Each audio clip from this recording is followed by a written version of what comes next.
But when you have two people that you love with all your heart, and you see them, they keep their head up.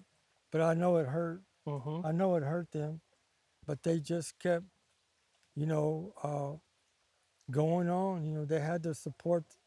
They had to find a way to support the family, and to get the things that we needed. And so, they would go other places. They had to venture out to places like in Houston. Where they Houston. felt welcomed. Yeah, well, Houston had like the bigger Mexican neighborhoods, Mm-hmm. and that was far if you don't have a good car. Yeah. And but he had a decent enough car to go there, but it's for you to have to go an hour away to get just necessities because you couldn't do it in that small town. You weren't welcomed in your own The- town. yeah, and we weren't welcome, but that was uh, that was difficult then, and it's difficult now. And Have you ever experienced that yourself? me, Yeah. I did growing up. I was no different. I was just as Mexican as they were. Mm-hmm. I didn't speak English all the time. Everybody in that household spoke Spanish. Mm-hmm. That was the language. That was the first spoken language in that house. Uh, we all learned English going to school. And I was telling you the story about um, when I went to school, I would get in trouble, because uh, I always uh, raised my hand or talk Spanish or was a clown. She thought I was being a clown, and they would put me underneath the desk, underneath the teacher's desk. She'd put you underneath the teacher's desk. Yeah, I would be underneath the teacher's desk, and I would make sounds, like to be funny so that the kids would laugh, and then they would take me to the office, and then we lived on the other side of the track, so my grandmother and my aunt would have to walk all that way to go get me. They would call them, and they would have to walk all that way to go get me because I misbehaved in class or something like that. And that happened a lot until I was able to, probably second, third grade maybe, I was, you know, talked English, pretty decent, so I didn't get in trouble so Hmm. much. But they really went through a lot with me because of the English barrier the first couple of years. But they didn't know when they went to get me. They didn't know what they were telling them. They had to ask me why they were there getting me, and I would have to tell them. Of course, I didn't always tell them the truth.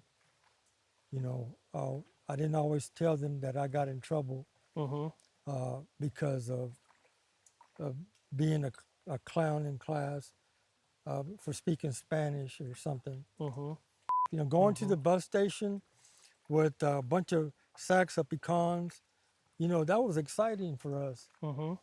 Because they would weigh it, and they would give us so many cents per pound, and we would walk away with cash money.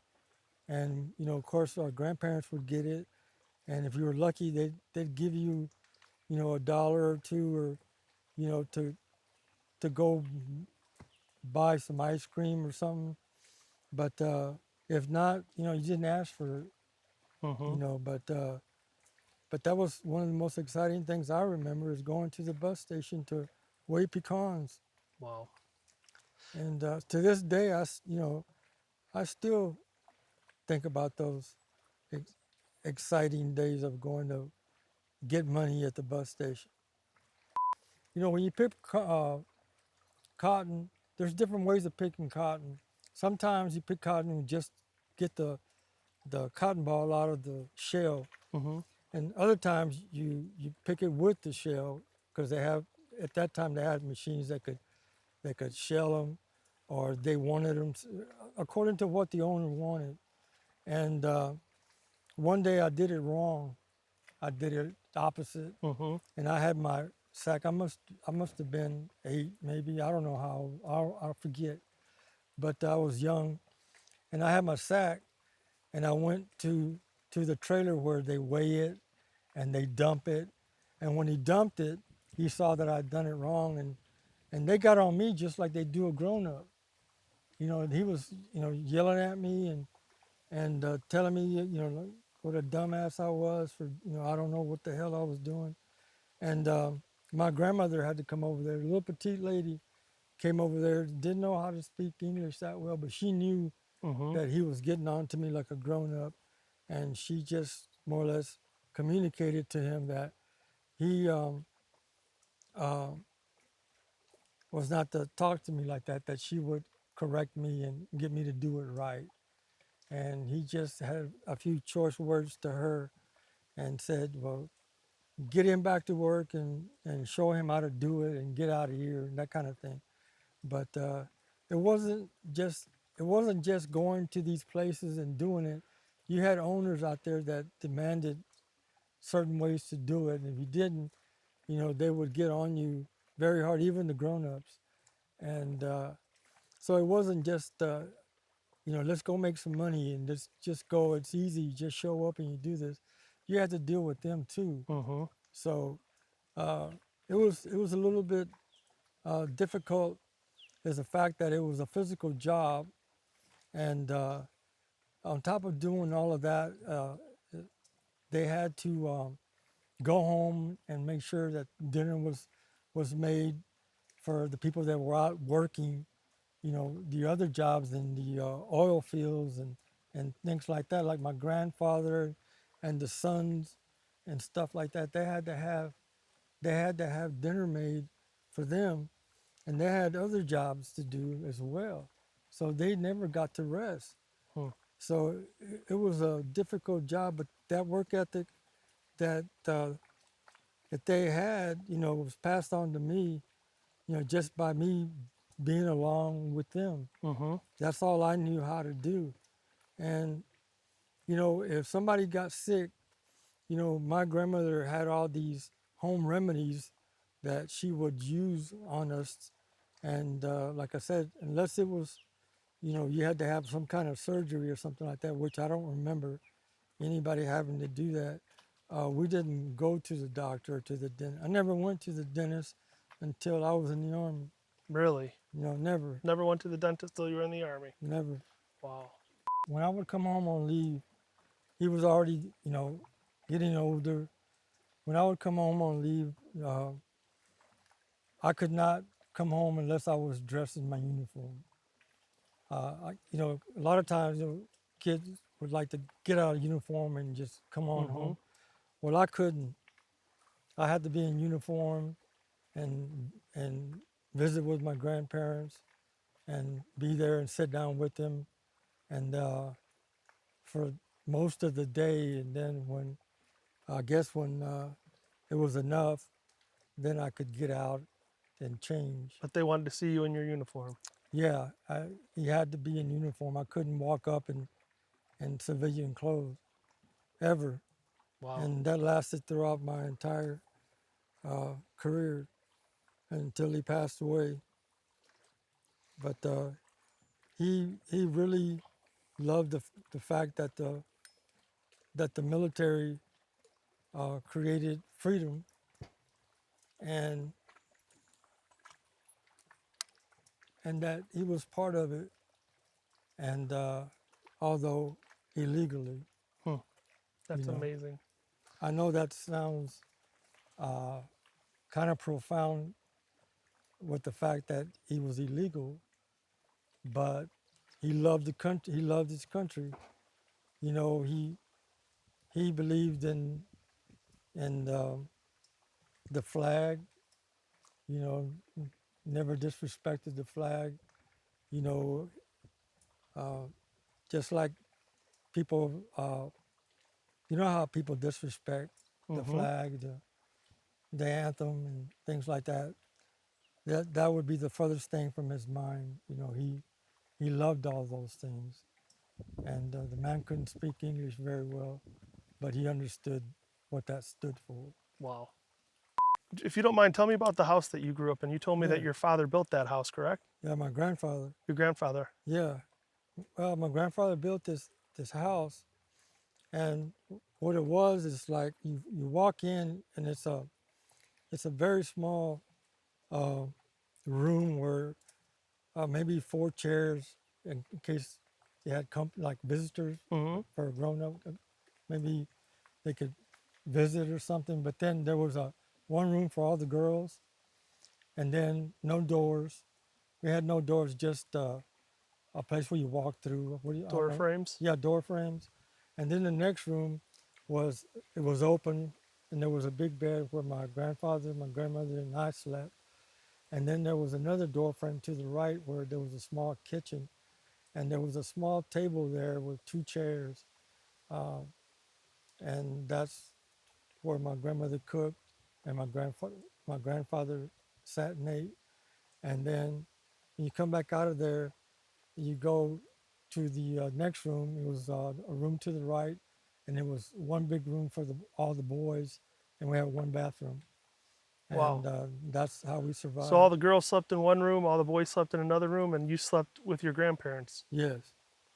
And didn't And you tell me that it was? Didn't you say that you slept with them until you were almost like 13 years old because there was th- just no that room for you? that's right. I did. That's crazy. And then once I got to be that big, then I slept where I could. Um, they tried to bring in this this single bed, Mm-hmm. but they brought it in, and it took up a lot of room, and so I slept there for a little while, but it just didn't work out. Then I brought in this small couch, and I slept there and until I left. Wow. But there was people who were sleeping on the floor in in front of the girls' room, Huh. and but that's just the way it was. Nobody complained about anything. I mean, as long as I had, covers and stuff like that. But that's just the way it was. Nobody. It was normal for Uh-huh. us. And you saw the house, Yeah. and I I always I look at it now and I'm thinking, thank God it made it. It didn't fall apart, but it's still standing to this day. It's amazing. It's leaning, but it's still standing to this day. And Didn't you say when you guys would eat, when your mom, your grandmother would make dinner, you guys would, your grandfather would eat at the table, but everybody else just would eat on a bed or yeah, wherever? wherever you can find a place to eat, you would eat. Even if it was outside, on steps or whatever. Mm-hmm. Everybody would just get a plate and eat wherever you could eat. That's just the way. That's just the way it was. And we even had people that would come over during supper. They wouldn't turn them away. They would eat with us, and they would sit wherever they could find a place to sit, and they would Yeah. eat. They didn't turn anybody away. It's still hard sometimes, but at least I've met different people. People know me now, Mm-hmm. and they know me by name. And I owe it to my wife. I owe it to you, to Sparta, and all I'm trying to do now is pay it back, pay it forward. And but I really appreciate everything that's been done for me. It's kept me here, and Well, I know you do, and you're now a poster child for taking my fishing. You know that. You're one of my favorites, and you show up at every event you can. So, yeah, I um, do. I do show up because I feel like it's, maybe I can help somebody. well, I'm glad you had the courage to do what you did to allow Gail to help you help yourself. Yeah, it took a lot. It took a I know lot. it did, but now look at what you did. Talk about this morning going out fishing with Eddie, Yeah, right? right. Veteran with another veteran. What'd you guys do? Yeah, Caught a catch me. dozen fish. Right. Takes Yeah, your mind off of all that anxiety and depression, doesn't it? it does. It really helps me a lot. It, whereas my life before was just by myself in a dark room or in the basement, uh, it's, it's taken me, a lot of places from there. And I've met some wonderful people, and I just want to keep it up. I need a lot of improvement still. It's a work in progress, Mm-hmm. you know, it's never done. You have to work at it. You have to continue to work at it, and I I need to keep working because once I stop working at it, that's when I get myself in trouble. Right. And What would you tell other veterans that are watching this show that are struggling right now? I will tell them, you know, to get out, to you know, talk to somebody if you're having a difficult time. Reach out to somebody. If you know, there's always programs that can help you. Trust in other people. There's good people out here that want to help you. There's good people out here that have been through what you're going through Mm-hmm. and worse. And uh, you can always find the road back to recovery. It just takes a lot of work, a lot of healing, and you can make it back.